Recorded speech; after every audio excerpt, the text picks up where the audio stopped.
Tambo bambino magtatas, yawarmayu apamu. Tambo bambino magtatas, yawaruno apamu. Tingya chalyang yastoy toshkan, hina chalyang yastoy toshkan, charangoyang yastoy toshkan. Biritillaña estoy toscan. Wifalita y wifala, a wifala, wifala, wifala, a wifala, la y wifala. Ideas, conceptos, opiniones. Estas ideas, estos conceptos, opiniones están ubicadas en un campo que es de querer transformar el Perú a través de la cultura. Hemos dicho que la cultura es lo único o uno de los sectores más importantes en el cual la resistencia al neoliberalismo se ha presentado en sus diferentes formas, esta resistencia evidentemente.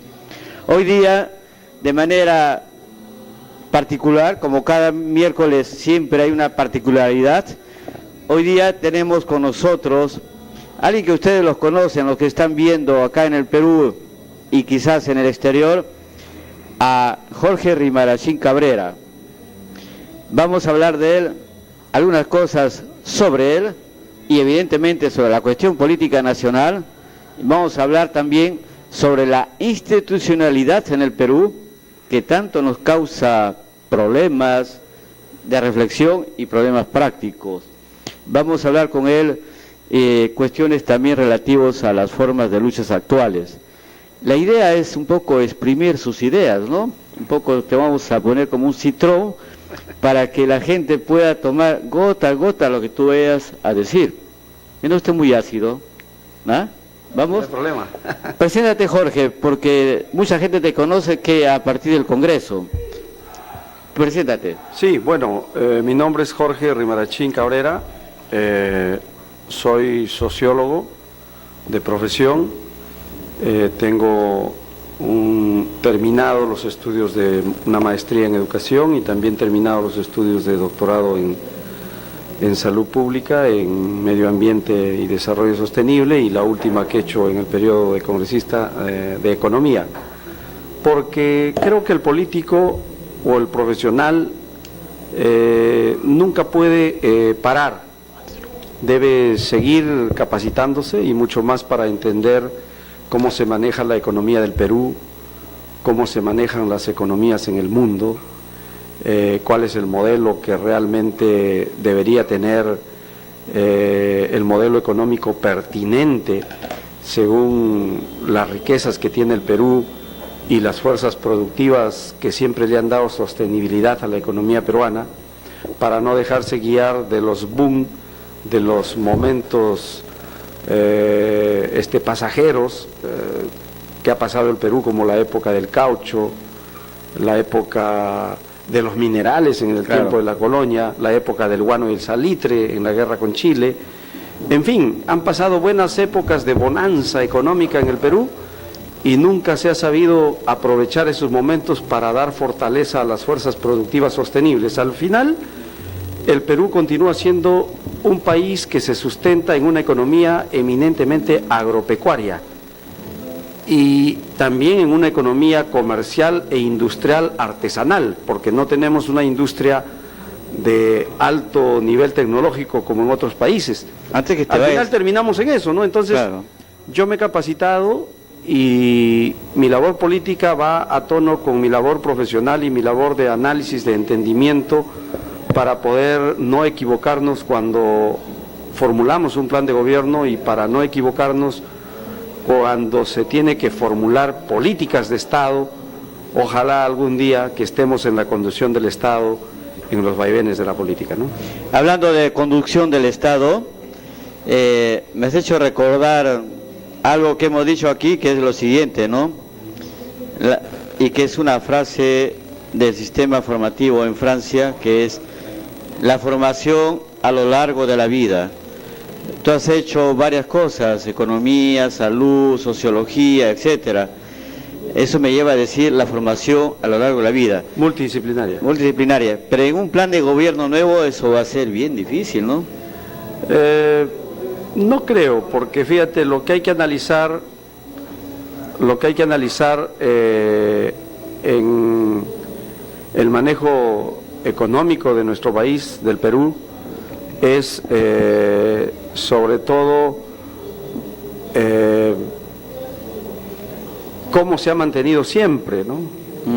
Y en este caso hay fuerzas productivas sostenibles, amigables con el medio ambiente, con la naturaleza, y que se vienen dejando de lado porque se pone mucho énfasis a lo que es el saqueo de la materia prima para llevarlo a otros países e industrializarlo. O sea, este país no ha tenido pues ni un mínimo de dignidad en el manejo del gobierno. Algún presidente de la República, después de 1821, en que nos independizamos, ¿ha industrializado el país? O sea, la materia prima, en lugar de llevarlo, lo ha industrializado. Ahora mucho se habla de que sí, vamos a convocar la inversión, Jorge, que venga la inversión al Perú. Jorge, ¿Y la inversión para qué viene? Jorge, La inversión viene a saquear. ese tema lo vamos a ver dentro de unos segundos, pero antes Magnífico. hay otras preguntas antes. A ver. A ver, vamos a ver. Agárrate a la mesa. Bien, es lo siguiente, ¿no? Tu experiencia en el Congreso, ¿cómo la calificas? Si yo hago una entrevista al público, me dice, el Congreso no sirve para nada, este ex congresista ya se llenó los bolsillos, este congresista, ¿qué leyes ha presentado? ¿Cuál es tu experiencia? El Congreso sirve muy poco y casi para nada. ¿Cómo? El Congreso sirve muy poco y casi para nada. Quisiera retener esa frase. Porque los congresos que se han visto y el Congreso que yo he estado presente, Sí. no ha producido leyes que logren la independencia económica del país, no ha producido leyes que puedan recuperar las riquezas del Perú, y no ha producido leyes para proteger los derechos laborales y los derechos humanos en el Perú. Al contrario, ha producido leyes en el periodo en el que yo he estado para violar los derechos humanos de la población y para matar a la población. Por ejemplo, ¿no? La ley 30-151 que se aprobó, en donde yo casi me quedo solo. Me acompañaron en el voto algunos, pero nadie me acompañó en el debate. Pero te quedaste Y entonces, solo, te quedaste solo en otra. Entonces te diría que no sirve mucho. O sea, ¿por qué? Porque ¿cuáles son las leyes que aprueba un Congreso? Eso es bueno decirlo. Ya. Las leyes que aprueba un Congreso son las que fabrica el Ejecutivo. Sí. Y el Congreso hace de caja de resonancia y los aprueba. Pueden hacer un show. Pueden decir, somos oposición, vamos a revisar, vamos a ver, sí, lo demoran un poquito, pero al final lo aprueban a rajatabla y no le agregan cosas beneficiosas para el pueblo, le agregan cosas en contra del pueblo, en contra del Perú, y le agregan cosas en beneficio de las transnacionales, en beneficio del saqueo de nuestras riquezas, en el de beneficio del poder económico, de los grupos empresariales que están detrás de esa norma, y eso lo completa todavía el Congreso. O sea, corren lobbies, corre algo. Yo supongo que sí corre, porque entonces, ¿qué tanto, el pueblo qué tanta emoción para sacar leyes en contra de los intereses peruanos? Entonces, el Congreso, por más que quiera decir que hace oposición, la bancada tal y cual, yo no he visto oposición. Por ejemplo, la bancada oficialista del gobierno de Ollanta, lo he dicho en mis discursos, lo he dicho en entrevistas y lo vuelvo a repetir ahora, la bancada oficialista en ese periodo fue la bancada fujimorista. O sea, aparecía en la televisión, aparecía a querer decir como que está en contra de Ollanta, pero ese era el show para que lo vean como que se pelea en público. Pero por abajo le daban todos los votos para que aprueben la ley de condonación de deuda a las empresas transnacionales, nacionales, al poder económico, dizque para que inviertan, para que se reactive la economía. Nunca se dio eso. Le han dado qué facilidades, le han eliminado una serie de trámites a la inversión minera, han dado todo. Jorge, o sea, un Congreso que está pintado en la pared. Venían todas las leyes del Ejecutivo y se aprobaba, y la bancada oficial era la bancada fujimorista. Caja de resonancia. Era la bancada fujimorista. Entonces, en el actual periodo, en el actual gobierno de PPK, el fujimorismo va a aplicar el mismo libreto, y yo soy el primero en decirlo porque ya les he visto su práctica. A medida que pasen los días se va a comprobar que tengo razón y que así va a ser. ¿Cuál es? El libreto del fujimorismo. ¿Cuál? Aparece en la televisión, que es la televisión de señal abierta y los radios de señal abierta, donde van a decir que son oposición, que el gobierno actual no sirve, que está mal, que ellos están a favor del pueblo, lo hacen sufrir, hablan en contra, dicen vamos a destapar un caso de corrupción, etcétera. Al final no va a pasar absolutamente nada, y todos los votos van a ser una contradicción con sus palabras, porque lo que dicen al público que estarían en contra, la hora de votar, votan a favor de esos proyectos de ley del neoliberalismo, de esos proyectos de ley del poder económico, de las transnacionales. O sea, es un Congreso que hace un triste papel. Yo no me presté para eso. Es curioso. Fui uno de los pocos que planteé las cosas como son. En algunos momentos me he quedado solo, en otros momentos votábamos juntos con Javier Díaz-Canseco, en otros momentos ha habido una votación un poquito numerosa, pero nunca hemos podido ganar. ¿Por qué? Porque ganan los que tienen la plata, los que manejan al Perú a sus anchas, y esos son los que aprueban sus leyes. El Congreso está pintado, el Congreso no se va a pedirle al pueblo, hay esta ley, dime cómo voto.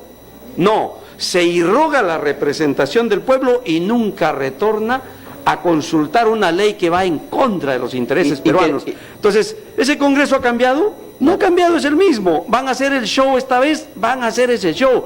Pero ahí estaré yo en algún momento para salir a decir en la televisión de señal abierta que no se crean ese cuento, porque ya ese cuento nos lo han hecho.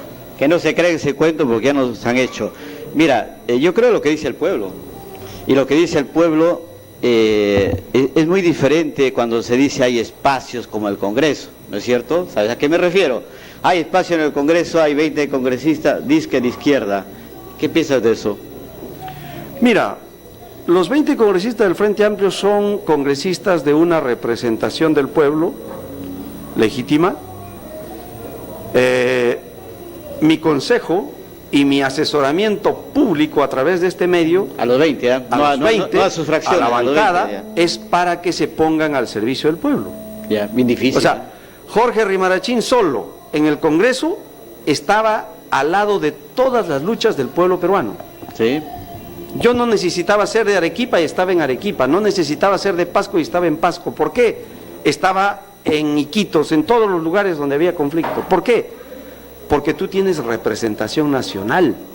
¿Y qué es lo que falta para Y entonces, los 20 congresistas, si ni bien empezó el conflicto de las Bambas, si hubiesen ido a Apurímac, no hubiese habido un muerto. Pero al día siguiente de esa muerte, debieron estar los 20. A mí no me faltan ganas de ir, pero yo no tengo la inmunidad que ellos tienen. El congresista tiene inmunidad en el Perú y en el mundo. A través de Y esa inmunidad tiene que saber usarlo al servicio de su pueblo. ¿Cómo lo usan la mayoría de congresistas esa inmunidad? Para hacer una serie de irregularidades y que no los toquen. Para hacer lobby o negociar leyes a favor de las empresas, y para eso usan su inmunidad. ¿Por qué? Porque nosotros no tenemos mandato imperativo cuando estamos en el Congreso y nadie te juzga por tu voto. Pero a quien hay que dar cuenta con el voto es al pueblo, pues. Entonces, es el que te elige. Entonces mi sugerencia, el Frente Amplio debería estar allí, deberían estar los 20 congresistas allí. No lo hacen. Entonces ¿son representantes del pueblo? Entonces, ¿están a favor de las luchas por la defensa de los derechos humanos, por la defensa de las luchas de nuestro pueblo? En campaña dicen que sí. En el ejercicio del cargo tienen que demostrarlo. Entonces yo les pido coherencia a través de este medio público. Y les he pedido coherencia a través de Facebook, el día de hoy, en donde he lanzado un comunicado público a ellos pidiéndole que realmente los 20 estén en Apurímac. Y yo a veces me iba solo, a veces me acompañaba otro que otro congresista, pero la mayoría tienen miedo. Y yo no sé a qué le tienen miedo. Yo no tenía miedo, yo estaba al lado de la gente. Porque Un congresista no puede parar a veces una represión, pero 5, 10, 20 congresistas pueden pararle en su sitio los abusos no solamente de la policía, sino los abusos del Estado, del ministro, que a veces da la orden o que no quiere atender un reclamo justo. Entonces, esas cosas tienen que corregirse y yo todavía tengo fe.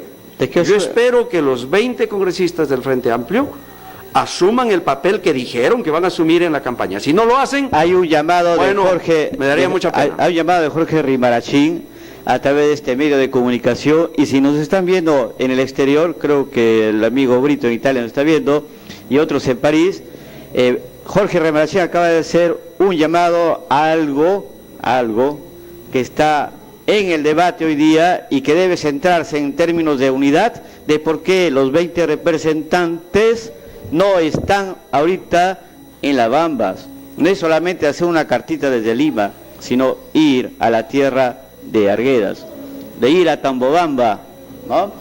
Entonces, este llamado que lo hace Jorge, lo vamos a hacer extensivo y lo voy a escribir por los medios de comunicación para acompañarte en esta cosa, porque me parece justo que el pueblo critique a los congresistas, les diga cuál es su rol. A veces no entendemos, pero de otro lado protestamos o protestan o dicen de que solamente es un espacio político que utilizar para la unidad. Quiero hacer toda otra pregunta. Para cerrar ese tema, sí. Un congresista del pueblo no debe adoptar la conducta similar a los congresistas que llegan y no le sirven a su pueblo. Muy bien. Yo no he hecho ese papel. Muy bien. O sea, a mí no me has visto en las embajadas, en los cócteles, en las grandes reuniones con los empresarios. No, yo estaba en la reunión con mi pueblo, ¿no? Y entonces, los que han sido elegidos por el pueblo y dicen que son del pueblo, pónganse al lado del pueblo, pues. O sea, dejen de estar haciendo parlamentarismo burgués. Dejen de estar confundiéndose donde no deben confundirse, porque al final de cuentas hasta los van a tratar mal, los van a discriminar. Así es. O sea, el otro día dijeron, sí, hay unos congresistas que han venido, ¿cómo se han vestido? Dice. Uy, sí, qué lástima, ¿cómo se han vestido? ¿Cómo vienen así? Ya pues, son el pueblo, pues. Claro. Encima los discriminan y quieren quedarse allí. No den vueltas por el Congreso, que vayan a dar vueltas por el lado del pueblo. Dime, esa es la tarea que deben desarrollar. En una palabra, ¿tu experiencia es positiva? ¿Es medianamente positiva o queda mejorar cosas? Muy positiva. ¿Sí? Y yo me considero que he cumplido con mi gente y con mi juramento.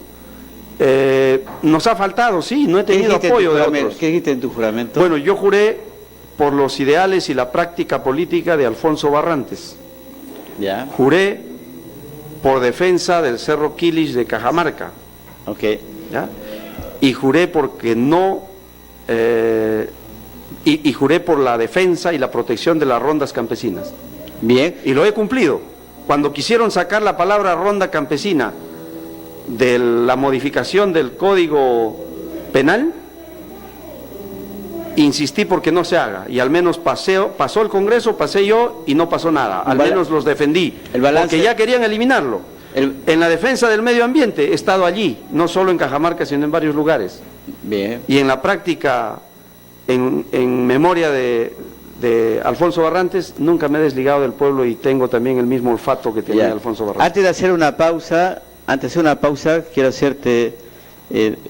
no te voy a felicitar porque es el pueblo que te va a felicitar, yo soy solamente una persona que está animando, ¿no?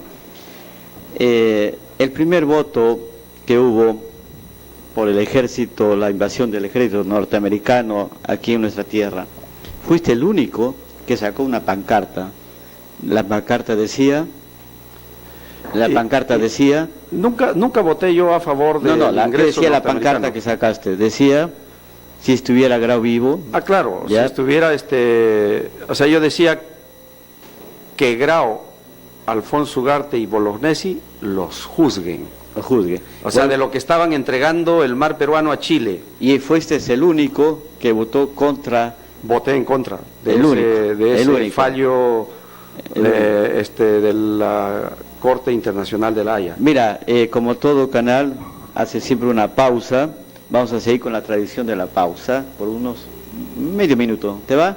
Bien. Sí, magnífico. Nuevamente, Tumicultura Nuevamente con Jorge Rimarachín, quien me dijo muy largo, 1 hora, pero veo que le gusta el programa y no me deja a veces tomar los segundos necesarios.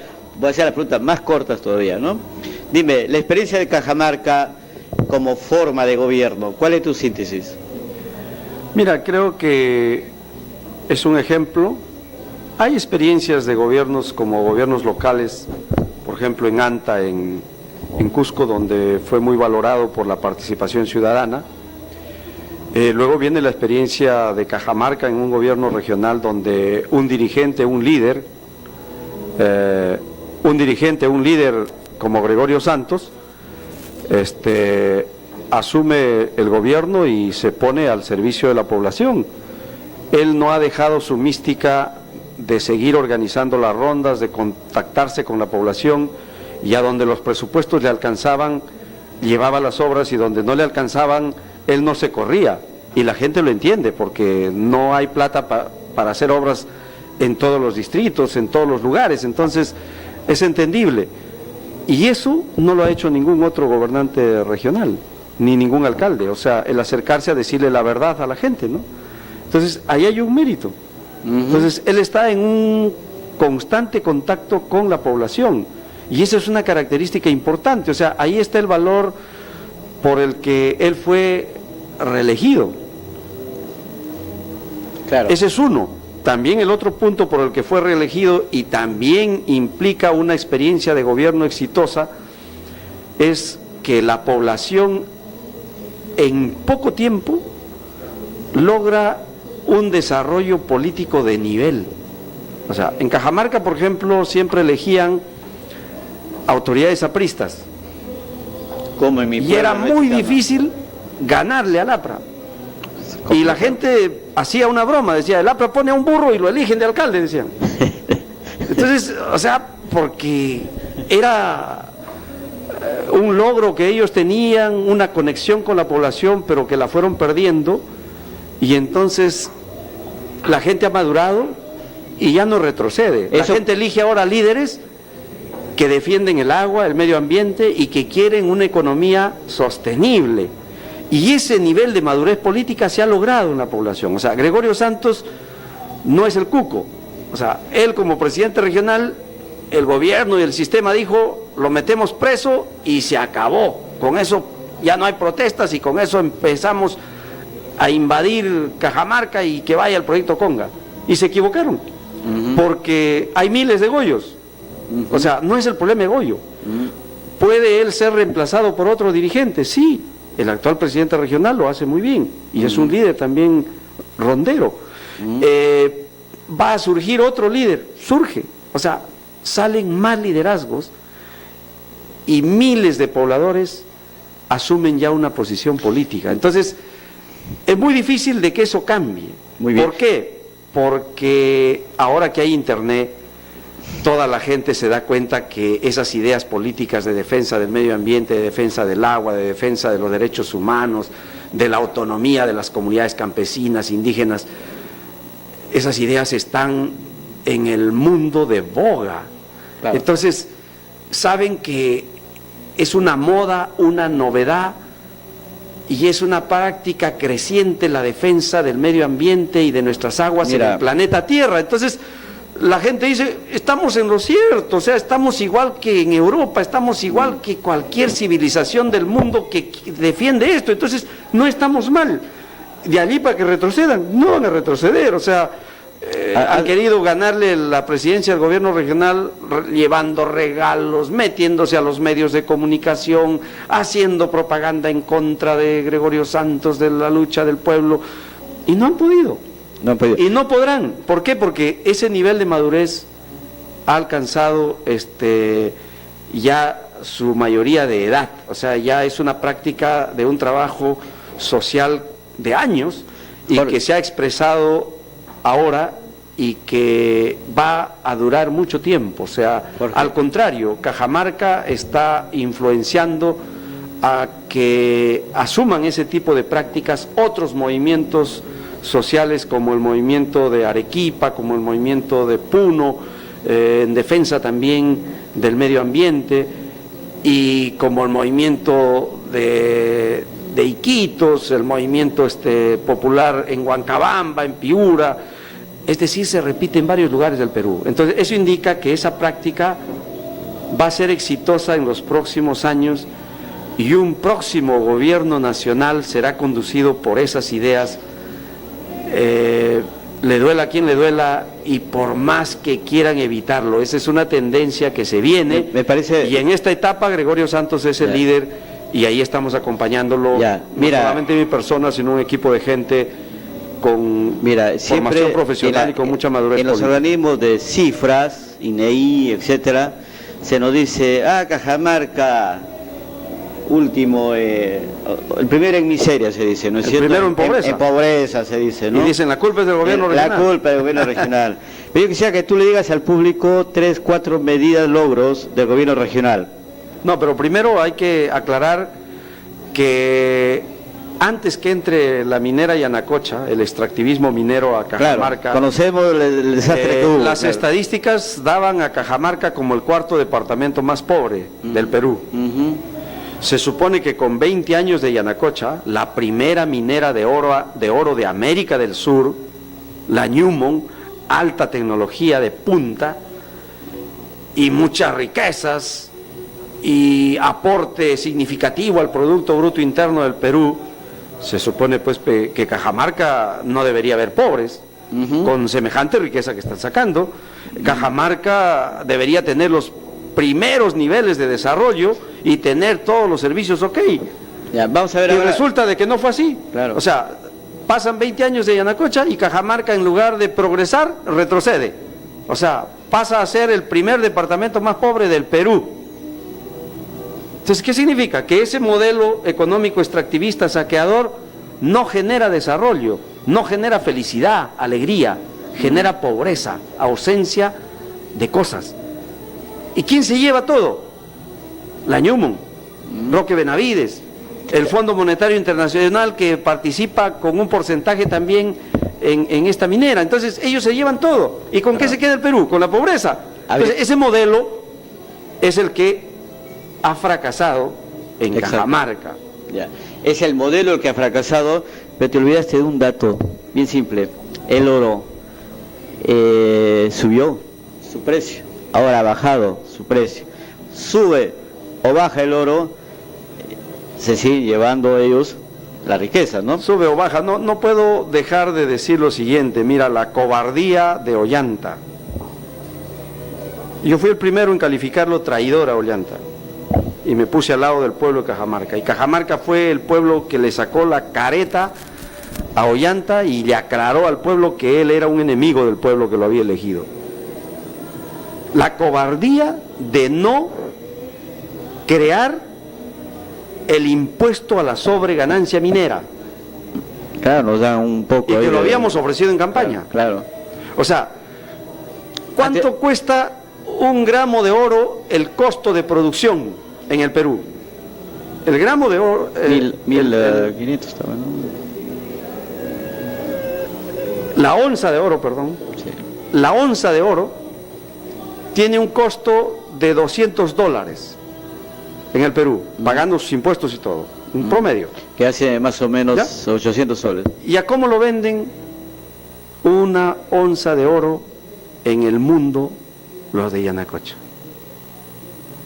En el momento que Ollanta debió cobrarles por sobreganancia, el impuesto a la sobreganancia, lograron venderlo a 1.400, 1.500, 1.700 dólares la onza. Y no entró un centavo. Y acá pagaban de 200, o sea, 1.500 dólares por onza se lo llevaban al bolsillo y no le pagaban ni un céntimo al pueblo peruano.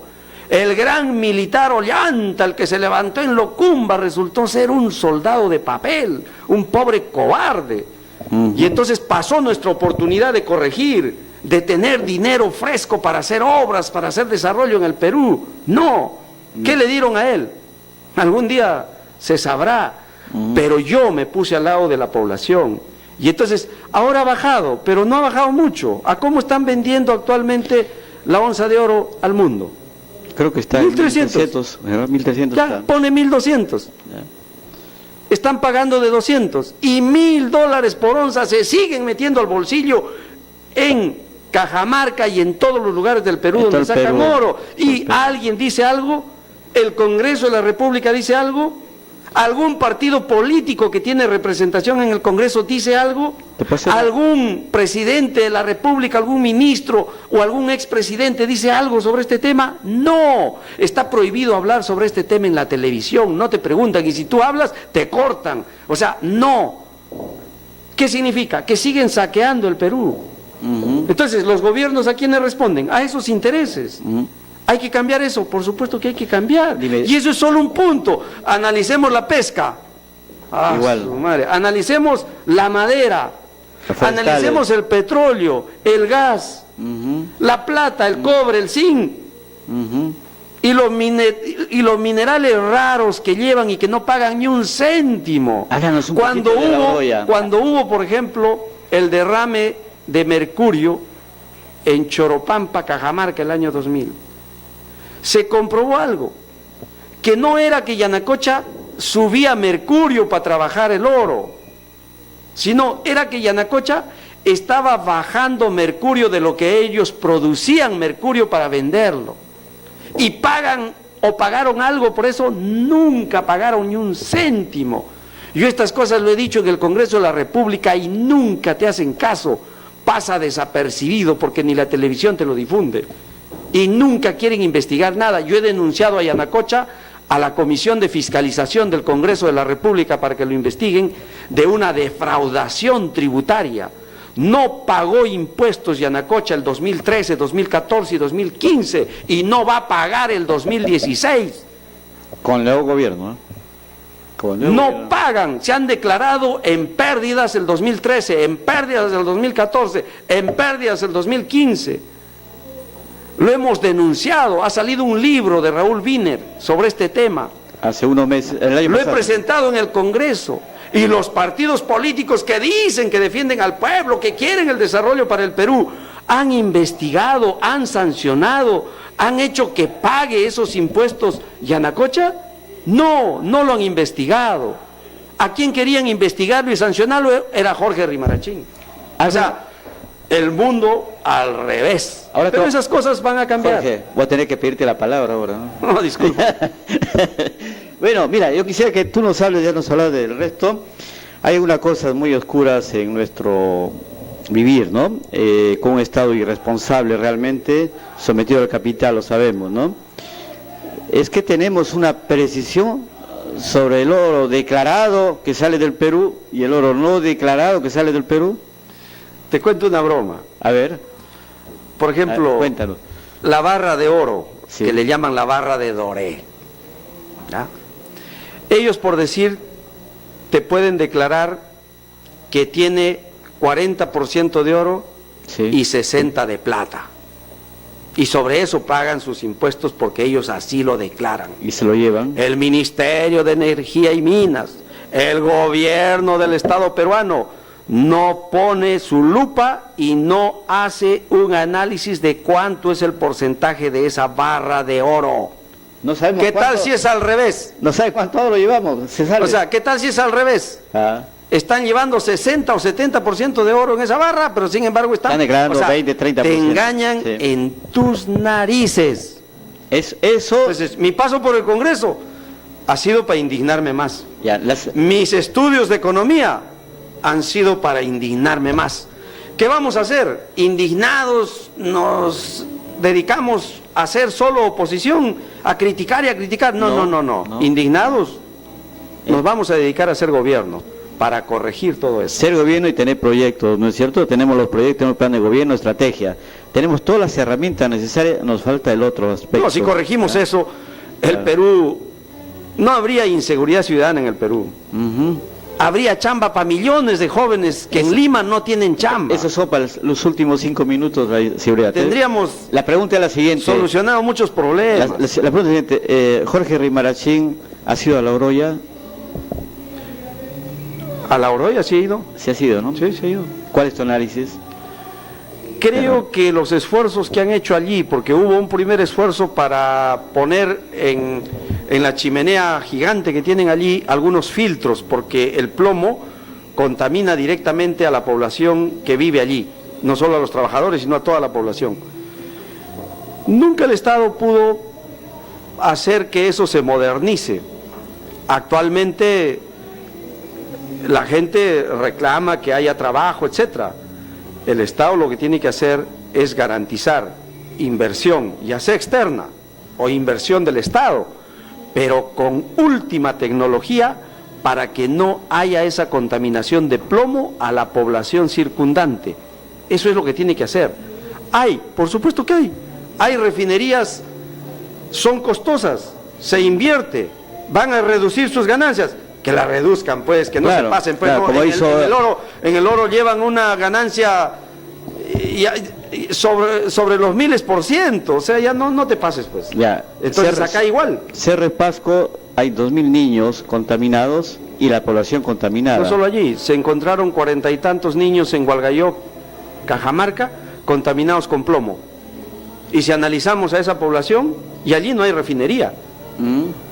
Ahí había minería de socavón, ahora hay minería a tajo abierto. Esos son datos que ocultan. Esos datos lo ocultaron en plena campaña. Dijeron, no, si esos datos los sacan ahorita, lo eligen a Gregorio Santos. Escondieron el dato, igual el pueblo. No, nosotros tenemos que sacarlo, esos datos no es evidentemente favorable. Ahora, lo que hay es ciudades fantasmas, ¿no? Por Cerro Pasco, La Oroya, la gente se está yendo. Pero como los resistentes, como el Estado, tu comentario. Tiene que haber un trabajo de resarcimiento, de protección a la gente ya contaminada, y tiene que asumirlo el Estado, pero también tiene que sacarle plata a las mineras que han hecho esa contaminación.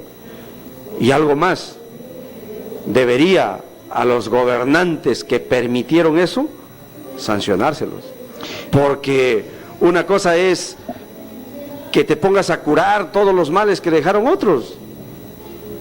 Contaminar con plomo, ¿por qué no lo sancionamos al gobierno que dejó eso?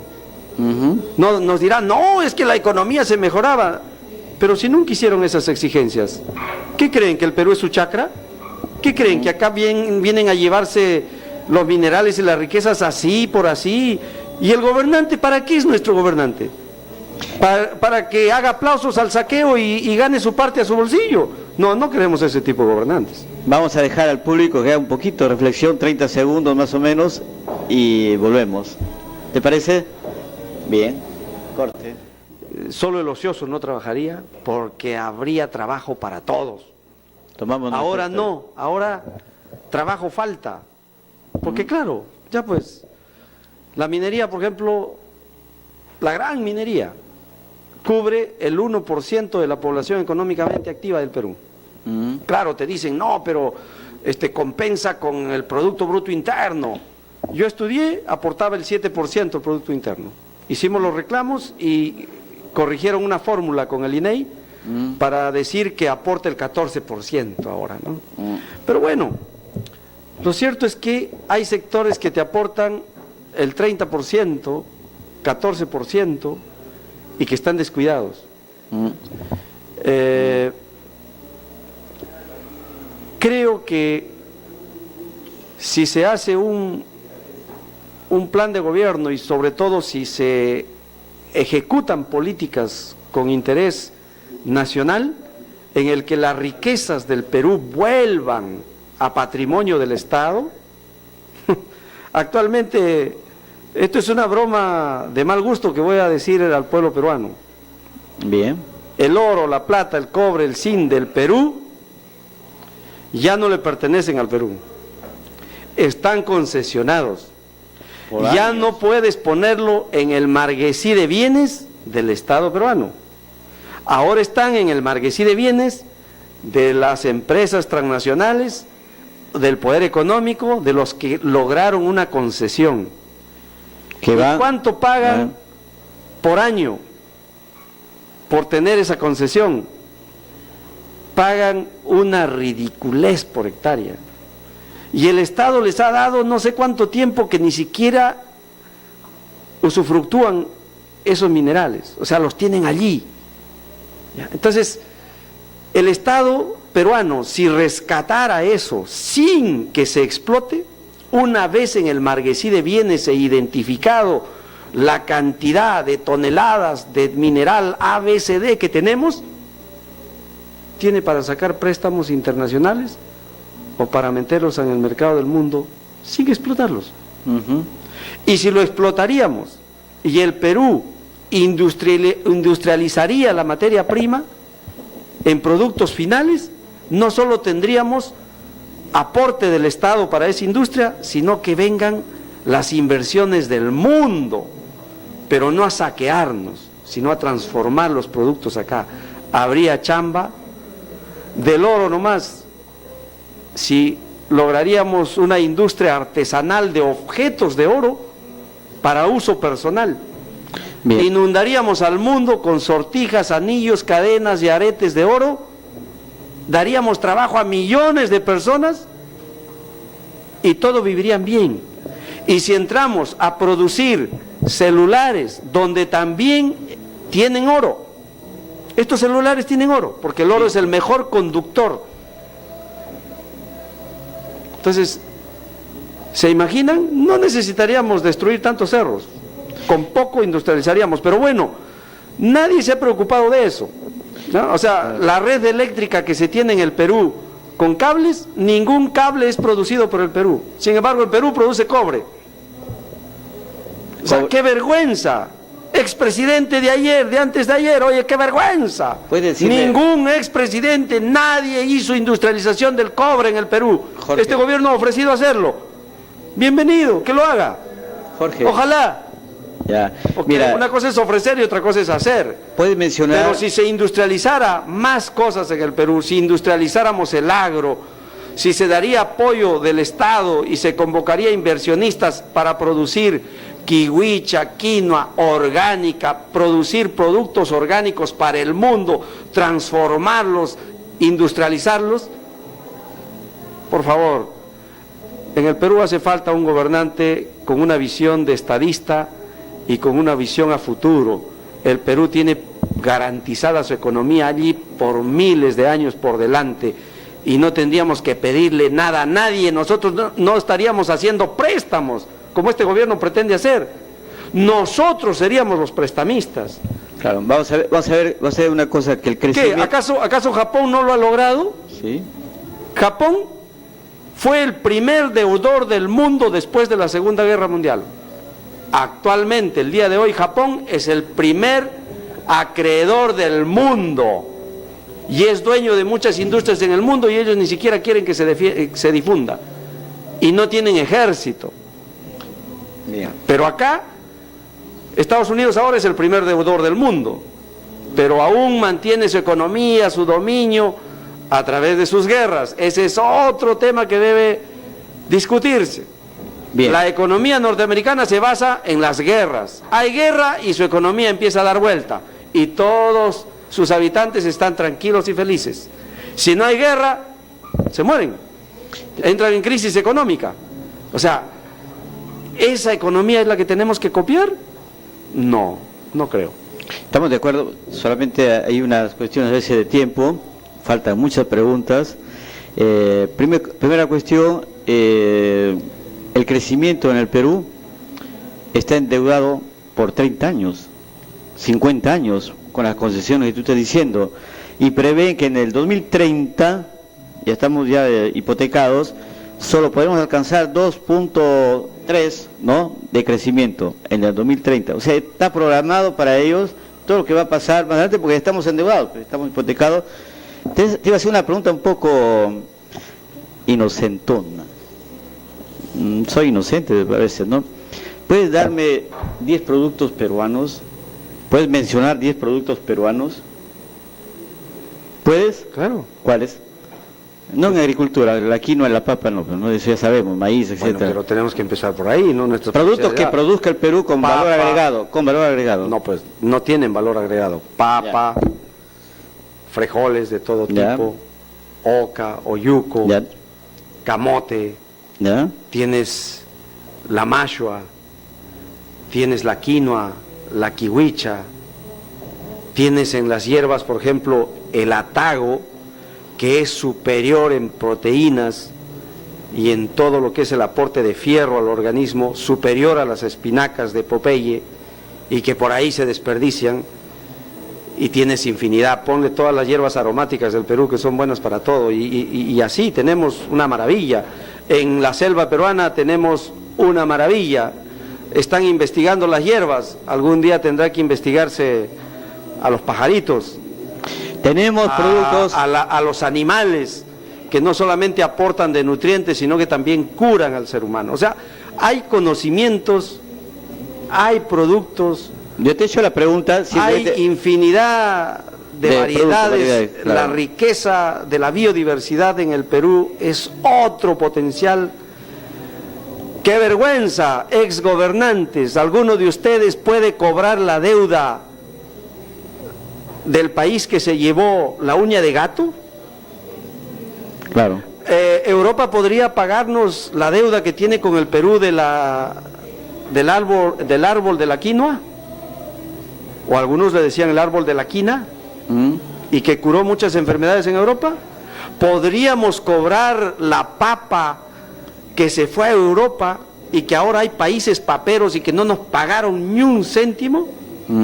Podrían, como dice Evo Morales, devolvernos las toneladas de oro y de plata que se llevaron en tiempos de la colonia y que son originarias de estas tierras y que podría considerarse como un préstamo que le hemos hecho, y que nos devuelvan esa deuda.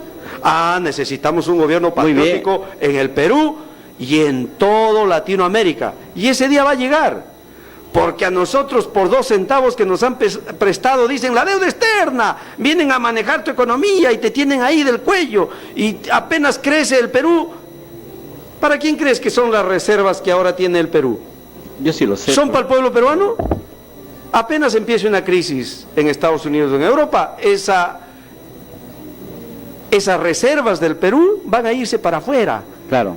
Algún día que quiebre las AFPs, y que ya en Chile están en problemas, el día que quiebran las AFPs en el Perú, van a echar mano a las reservas para salvarle a los grandes bancos, a los grandes desgraciados usureros que vienen a enriquecerse acá y que no tienen un Estado peruano que pueda ponerlos en su sitio. El abuso acá es descomunal. En Europa se maneja la salud, la jubilación de otra forma, civilizadamente, respetando derechos. Acá no, acá se atropella y se implementan negocios burdos, sucios, con gobiernos corruptos. Esas cosas tienen que cambiar y lo vamos a hacer. No es trabajo de una persona, es trabajo de un equipo, y los que han escuchado esta entrevista y han visto, súmese a este equipo.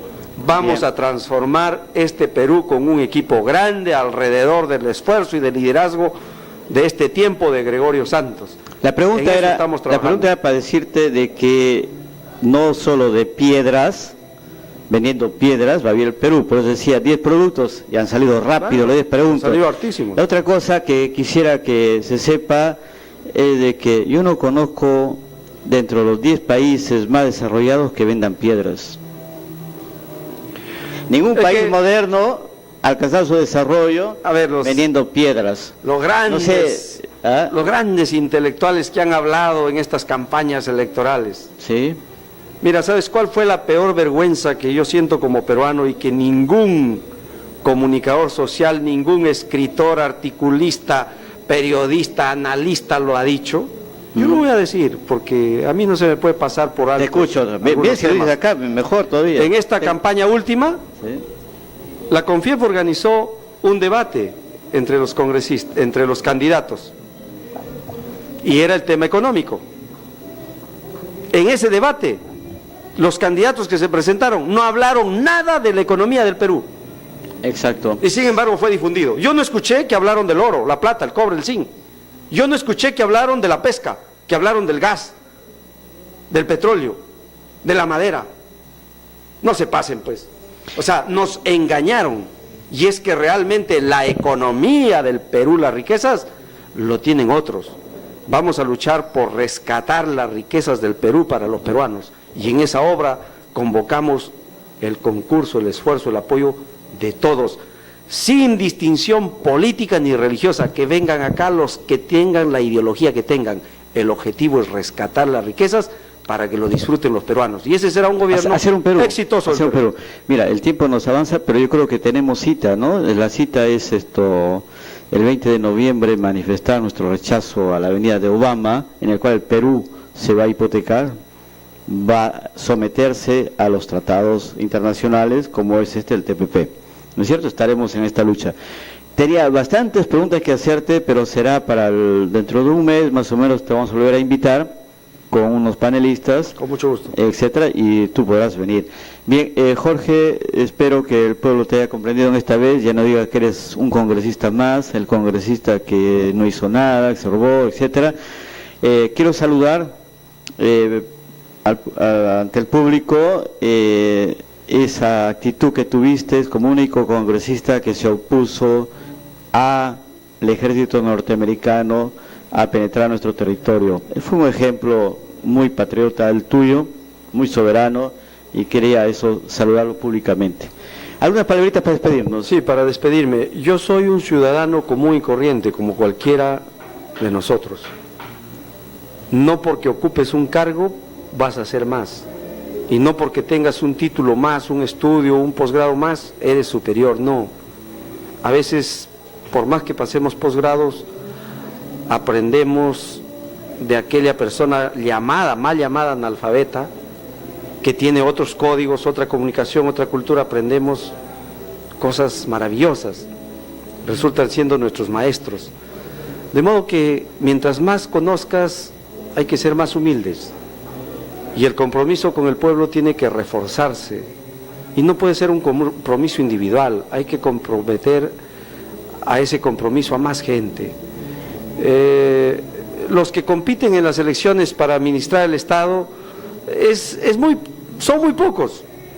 Para conducir el Estado, de repente a ellos también los convocamos, o sea, se necesita más gente, y gente capacitada, y gente con ganas de servir a su patria. Entonces, aquel contrario político en campaña, de repente en gobierno, no es contrario político, lo podemos llamar para que ayuden, y alguna gente que conocen que ayuden, pero eso sí, que ayuden manejando las reglas, no como ahora los vivos, que se han salido, el gobierno ha cambiado y continúan haciendo corrupción, y el gobierno que pasa no les hace nada, no les dice nada. Esas cosas podemos convenir una hora más a fines de diciembre, como un regalito de Navidad a la población. Con mucho gusto. ¿Está bien? O sea, el tercer miércoles de diciembre, ¿de acuerdo?